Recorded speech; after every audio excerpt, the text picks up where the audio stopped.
Lembaga Penyiaran Publik Lokal, Radio Publik Kabupaten Sragen, Buana Asri, saluran informasi. Guyub Rukun Bangun Sukowati. Shalom sahabat semua, rekan yang dikasih Tuhan. Selamat berjumpa lagi di dalam acara Mimbar Agama Kristen melalui Radio Buana Asri Sragen. Perjumpaan kita di pagi hari ini, saya berharap kita semua diberkati Tuhan dalam keadaan sehat, dan juga kita dalam rangka saat ini mempersiapkan dalam masa Paskah. Maka oleh sebab itu saya mau mengajak untuk merenungkan firman Tuhan di pagi hari ini. Saya antar dulu dalam doa. Tuhan Bapa yang mengasihi kami bersyukur di pagi hari ini Engkau memelihara hidup kami hingga sampai saat ini. Itu semua karena anugerah-Mu. Pagi ini kami akan belajar merenungkan firman-Mu. Biarlah firman-Mu itu akan menjadi tuntunan dan akan menjadi, ya Tuhan, penolong hidup kami, agar hidup kami selaras dengan rencana dan kehendak-Mu. Kuasa Roh-Mu akan menolong kami memahami firman-Mu. Dalam nama Yesus kami berdoa dan mengucap syukur. Amin. Saudara semua kasih Tuhan, untuk Anda dan saya keselamatan itu gratis. Tetapi untuk mengikut Kristus kita harus berani bayar harga. Mungkin Anda bertanya, Pak, harganya berapa, Pak? Harganya bukan nilai nominal, bukan berbicara tentang uang atau material, tetapi bayar harganya adalah tentang bagaimana hidup Anda dan saya dengan sikap hati. Saudara semua Tuhan, di dalam marketing, di dalam penjualan, biasanya seorang yang mempromosikan sebuah produk biasanya akan memberikan janji-janji yang begitu indah. Kalaupun ada, yaitu kelemahannya, ada kekurangannya, bahkan yang jeleknya, itu pasti ditutup-tutupi, pasti disembunyikan. Karena apa? Karena ketika kalau yang tidak enaknya itu diberitahukan, maka nanti dia akan pasti mundur, tidak jadi membeli produknya. Tetapi berbeda dengan Tuhan Yesus. Tuhan Yesus memberikan sebuah penjelasan ketika seseorang mau mengambil keputusan untuk mengikut Kristus. Mari kita renungkan di pagi hari ini dari Injil Lukas pasal 9 ayat 23. Demikian firman Tuhan. Katanya kepada mereka semua, setiap orang yang mau mengikut aku, ia harus menyangkal dirinya, memikul salibnya setiap hari, dan mengikut aku. Saudara semua yang dikasihi Tuhan dimanapun Anda berada, Tuhan Yesus memberikan 3 hal harga yang harus dibayar untuk Anda dan saya mengikut Kristus. Apa 3 hal itu? Hal yang pertama, coba kita lihat di sana. Katanya kepada mereka semua, setiap orang yang mau mengikut aku, ia harus menyangkal diri. Pernyataan Tuhan Yesus itu terjadi ketika banyak orang yang ingin berbondong-bondong ikut Yesus. Karena dalam angan, dalam pikiran mereka, ikut Yesus itu enak sekali. Mereka merasakan bagaimana mukjizat Tuhan dengan 2 roti dan 5 ikan. Dan itu mereka nikmati bersama dengan riang gembira. Bahkan Alkitab menuliskan di sana sampai kenyang, sampai kemudian puas, sampai sisa. Kemudian banyak orang yang sakit disembuhkan. Bukankah itu sesuatu yang enak dan nyaman? Bayangan-bayangan itulah yang kemudian menjadikan orientasi mereka mengikut Yesus hanya dari sisi nyamannya, enaknya. Sehingga motivasi mereka mengikut Yesus bukan lagi mereka sebenarnya mengejar atau mencari Yesus, tetapi yang mereka inginkan adalah hal-hal kedagingan. Itulah sebabnya kemudian Yesus menyatakan dengan mengatakan bahwa seseorang yang mau mengikut aku, ia harus menyangkal dirinya. Yang pertama, seorang yang mau mengikut Kristus harus memiliki sikap hati penyangkalan diri. Apa artinya penyangkalan diri? Kata penyangkalan diri artinya menolak keinginan-keinginan diri sendiri, pementingan diri sendiri, dan juga yang sifatnya egois. Karena apa? Karena ketika seseorang itu mengikut Kristus tapi dalam sikap hidupnya mementingkan diri sendiri, maka dia akan mengabaikan dan mengutamakan Tuhan. Sehingga yang muncul adalah keinginan-keinginan dagingnya. Agendanya sendiri itu yang diutamakan. Sehingga tidak lagi memusatkan hidupnya, agendanya kepada Tuhan. Dan itulah yang kemudian Tuhan Yesus katakan, seseorang yang mau mengikut aku, ia harus menyangkal dirinya. Artinya Anda dan saya sebagai seorang pengikut Kristus, kalau Anda ingin menjadi pengikut Kristus yang sejati, yang sungguh-sungguh, maka kita harus siap meninggalkan dan menanggalkan semua kepentingan-kepentingan pribadi. Karena ketika kepentingan pribadi itu muncul dan itu menjadi agenda utamanya, maka sesungguhnya seseorang itu dia tidak menjadi pengikut Kristus sejati. Karena sebenarnya yang diikuti adalah kehendak hatinya sendiri. Di masa menjelang Paskah yang identik dengan penderitaan Kristus, maka dengan firman Tuhan ini kita diajak untuk merenungkan bagaimana pola hidup kita, bagaimana model hidup kita. Apakah kita masih mengutamakan, kita terikat dengan kedagingan-kedagingan?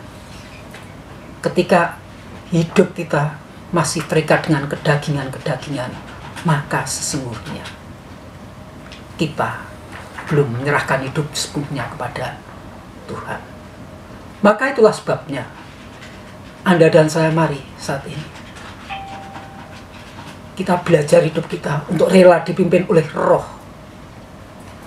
Dengan Anda dan saya, yang kita ikuti adalah kehendak Roh. Dan kehendak Roh itulah ketika Anda dan saya memiliki sikap hidup dan kita menjalani hidup yang dipimpin Roh, maka keinginan daging itu akan terminimalisir. Tetapi ketika Anda dan saya yang kita utamakan adalah kehendak daging, maka disitulah kehidupan yang dipimpin Roh kita akan menjadi semakin jauh dan semakin pudar. Di masa Paskah ini saya mengajak, mari saat ini, apa yang menjadi kelemahan hidup kita? Apa yang menjadi area-area saat ini yang harus Anda dan saya untuk kita kikis, untuk kita salibkan kedagingan kita? Itu yang harus Anda dan saya saat ini harus mulai kita untuk tata hidup kita, sehingga hidup kita menjadi pengikut Kristus, artinya kita siap menyangkal diri. Yang kedua, Di sana dikatakan, katanya kepada mereka semua, setiap orang yang mau mengikut aku, ia harus menyangkal dirinya, memikul salibnya setiap hari. Di situ ada kata memikul salibnya. Seringkali ayat ini dipahami bahwa yang kita pikul itu salibnya Tuhan Yesus. Padahal tidak demikian, karena teks di sini menyebutkan salibnya di situ bukan huruf besar, tetapi huruf kecil. Artinya apa? Salibnya adalah salib kita, bukan salibnya Tuhan. Karena kalau salibnya Tuhan jelas kita tidak mampu dan kita tidak sanggup. Karena salibnya Tuhan itu salib yang memikul salibnya, yaitu penderitaan dunia. Dan di sini dikatakan salibnya, artinya seseorang itu sebenarnya memiliki salib sendiri-sendiri. Kata salib di situ adalah merupakan lambang sebuah penderitaan. Karena seseorang zaman dulu itu ketika dia memikul salib itu berarti siap-siap akan menghadapi eksekusi karena dianggap sebagai penjahat. Dan dia akan disalibkan itu di tempat-tempat publik, tempat-tempat terbuka, di tempat umum, sehingga sangat dipermalukan. Dan itu juga lambang bahwa seseorang yang disalibkan itu seseorang yang memiliki kejahatan. Tetapi di sini dikatakan salibnya. Artinya dalam hidup kita itu memiliki satu penderitaan yang kita masing-masing berbeda. Dalam kehidupan kita mengiring Kristus, penderitaan seseorang itu ada yang karena ekonomi, ada yang karena sakit penyakit, ada yang karena beban hidup, ada karena masalah keluarga, dan lain sebagainya. Dan itu dikatakan salibnya setiap hari. Berarti itu Anda dan saya, itu kita memikulnya setiap hari. Dalam perjalanan kehidupan yang kita hadapi, kita setiap hari bergumul dengan situasi dan kondisi yang tidak nyaman. Tetapi itulah salib yang harus Anda dan saya kita pikul. Dan ukurannya juga beda-beda, tetapi yang jelas itu sesuai dengan kesanggupan yang kita miliki. Tuhan tahu berapa kekuatan yang kita miliki, dan Dia tidak akan memberikan yang lebih besar daripada apa yang kita tanggung, karena kapasitas seseorang itu berbeda-beda. Tetapi yang jelas Anda dan saya harus siap kita untuk menghadapi penderitaan-penderitaan setiap hari yang kita hadapi. Memang kita mudah untuk mengatakan bahwa mati demi Kristus, karena kalau mati demi Kristus itu paling hanya sekitar 2 jam sudah selesai, karena sudah mati sudah selesai. Tetapi yang lebih berat lagi adalah ketika Anda dan saya hidup untuk Kristus. Mengapa? Karena kalau hidup untuk Kristus berarti Anda dan saya itu setiap hari kita harus berjuang. Setiap hari kita harus memikul salib penderitaan yang kita alami. Maka saudara Tuhan, Anda dan saya mari saat ini kita hidup kita dalam perjalanan kita, penderitaan yang kita alami itu sebenarnya penderitaan yang sementara, tidak selamanya. Seringkali dalam kehidupan kita mudah frustasi, kita mudah putus asa karena diperhadapkan dengan situasi dan kondisi kesulitan-kesulitan hidup. Sehingga seringkali kita lupa bahwa sebenarnya kesulitan hidup itu Tuhan izinkan untuk membentuk kita, untuk memurnikan kita, untuk kebaikan kita. Hanya saja seringkali karena kita tidak memahami, sehingga seringkali kemudian kita kecewa, dan meninggalkan Tuhan. Dan itulah sebabnya ketika Anda dan saya memiliki sikap hidup, kita siap menyangkali diri, tetapi juga siap pikul salib. Sebenarnya Tuhan mau membentuk kita menjadi pengikut Kristus yang berkualitas. Dan itulah membuktikan sebenarnya Anda dan saya itu tipenya adalah pengikut Kristus yang berkualitas emas, bukan berkualitas cemas. Karena kita terus hidup kita diberikan kekuatan oleh Tuhan.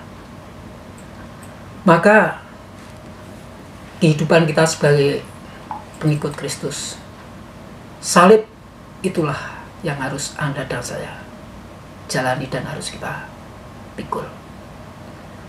Salib jangan kita bandingkan dengan salibnya orang lain. Seringkali kita membandingkan penderitaannya dia, itu kayaknya hanya kecil, penderitaan saya lebih berat. Seringkali kita membandingkan kehidupan orang lain dengan kehidupan kita, sehingga seringkali kita iri dengan orang lain. Padahal kalau dalam kehidupan istilah Jawa itu urip ki wang sinawang. Kita kadang menganggap orang lain lebih nyaman, tetapi belum tentu kita sanggup menghadapi yang mereka hadapi, dan sebaliknya juga. Bagian Anda dan saya sekarang, apa yang kita gumuli, apa yang saat ini kita menjadi beban kita, ya jalani saja, lalui saja, nikmati dengan sukacita. Karena ketika menjalani hidup kita dengan sukacita, hidup kita ya ikhlas menjalani, maka sebenarnya itulah hidup kita yang berkualitas. Karena apa? Karena dalam situasi kondisi apapun itu kita tetap setia di dalam Tuhan. Kalau kita mengikut Tuhan karena enak, ya itu wajar.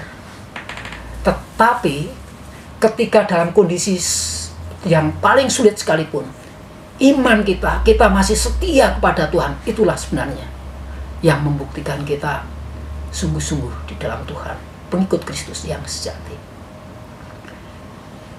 Anda dan saya pada saat ini, mari saya ajak merenung di Paskah ini.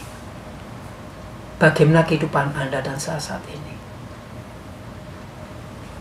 Mari saja untuk kita berserah kepada Tuhan. Kelemahan-kelemahan kita apa yang kita saat ini kita alami dan kita rasakan. Penderitaan-penderitaan apa yang saat ini menjadi beban pergumulanmu. Janganlah Anda dan saya kemudian kita kehilangan semangat. Dan Anda dan saya berusaha untuk melepaskan salib itu. Bahkan juga mungkin memotong salib itu menjadi potongan-potongan yang kecil. Karena kita berpikir pengen ringan, pengen yang kemudian kita bebas. Karena sebenarnya salib itu justru kebanggaan. Karena Paulus menyatakan bahwa dia menyatakan bahwa kebanggaannya adalah karena dia diizinkan Tuhan untuk apa? Untuk rela menderita. Karena sesungguhnya kalau kita menderita untuk Tuhan, itu sebenarnya sebuah kehormatan. Dan Rasul Petrus juga menyatakan demikian di dalam 1 Petrus pasal 4 ayat 12 sampai 19 di sana dikatakan, janganlah kita malu kalau kita itu mengikut Kristus, karena kemudian kita memiliki resiko untuk sengsara dan menderita. Karena penderitaan dalam Kristus itu adalah sebenarnya merupakan cara Tuhan untuk membentuk kita menjadi pribadi yang kuat dan tangguh. Yang ketiga, di sana dikatakan, katanya kepada mereka semua, setiap orang yang mau mengikut aku, ia harus menyangkal dirinya, memikul salibnya setiap hari, dan mengikut aku. Proses yang pertama adalah kita harus menyangkali diri, yang kedua memikul salib, yang ketiga mengikut Kristus. Kata mengikut di situ adalah, kalau di dalam terjemahan adalah follow me. Kalau mengikut berarti Anda dan saya itu di depan, yang kita ikuti itu di depan, yang Anda dan saya itu ada di belakang. Tetapi seringkali bukankah hidup yang kita jalani sebaliknya? Kita mengaku sebagai pengikut Kristus, mengikut Yesus, tetapi kita berusaha yang di depan. Yesusnya yang disuruh untuk mengikuti kehendak kita, yang diminta untuk mengikuti kemauan kita. Dan itulah sebenarnya kita bukan mengikut Kristus, tapi justru sebenarnya Kristus disuruh mengikuti kita. Mengikut Kristus berarti menempatkan Yesus itu di tempat terdepan dan paling utama.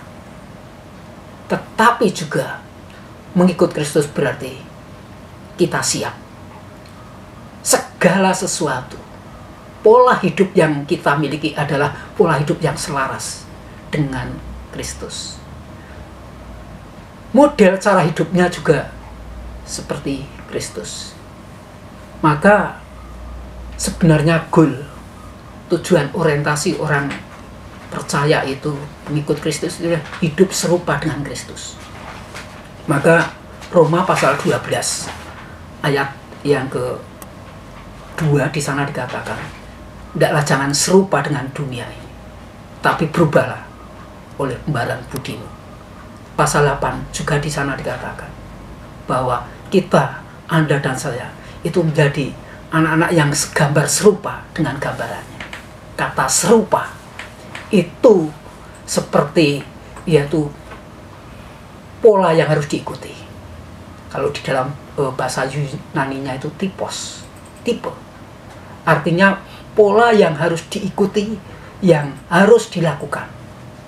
Sama seperti kalau anak-anak itu belajar menulis, belajar menggambar itu ada contohnya, kemudian diblat ya, dengan pensil. Pola yang harus diikuti persis. Sehingga kalau ada orang yang mengatakan sebagai pengikut Kristus dan mengikut Kristus, tetapi ternyata cara hidupnya itu tidak seperti Kristus, sebenarnya diragukan. Dan tidak sepantasnya kalau dia mengatakan sebagai pengikut Kristus. Hari ini saya mengajak bagaimana hidup Anda dan saya.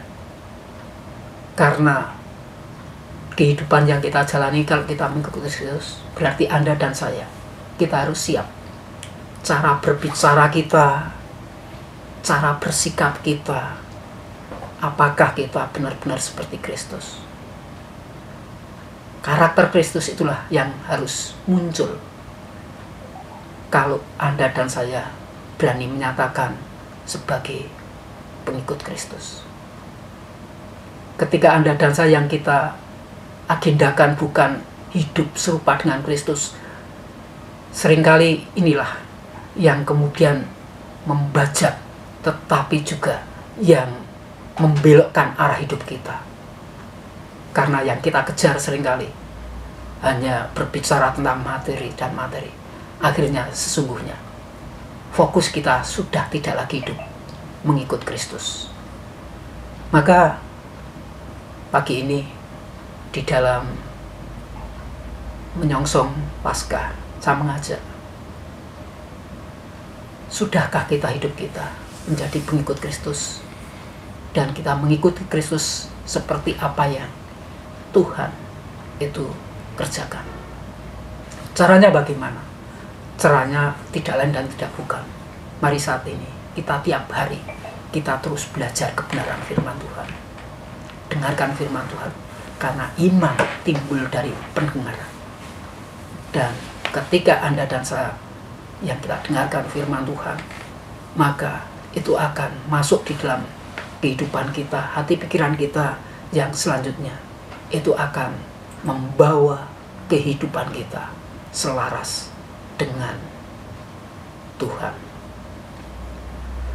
Saudara mengasihi Tuhan, 3 hal ini harus kita miliki: menyangkali diri, memikul salib, dan juga untuk mengikut Kristus. Dengan kata lain, Anda dan saya harus total ikut Kristus, berarti dengan all out, dengan sungguh-sungguh. Karena ketika Anda mengikut Kristus, tidak bisa kita hanya setengah-setengah, separuh-separuh. Kita harus total, all out. Dan itulah yang Tuhan inginkan sebagai pengikut Kristus yang sungguh-sungguh, yang sejati. Terus kita dalam Tuhan, kita semangat, dan biarlah Anda dan saya, kita terus hidup kita berani untuk menyatakan hidup kita sebagai pengikut Kristus sampai akhir, dan juga kita setia, karena jerih lelah kita tidak akan pernah sia-sia. Selamat Paskah, Tuhan Yesus memberkati. Mari santar dalam doa. Tuhan, di pagi ini kami bersyukur untuk kebenaran firman-Mu, firman yang akan menjadi penolong hidup kami.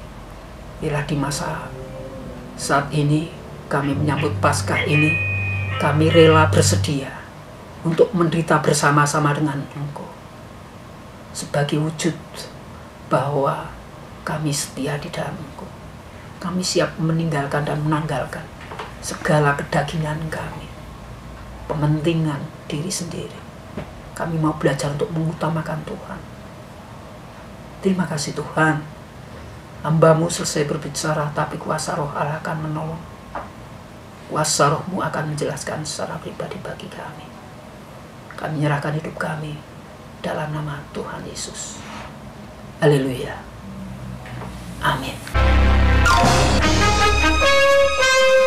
Lembaga Penyiaran Publik Lokal, Radio Publik Kabupaten Sragen, Buana Asri, saluran informasi. Guyub Rukun Bangun Sukowati.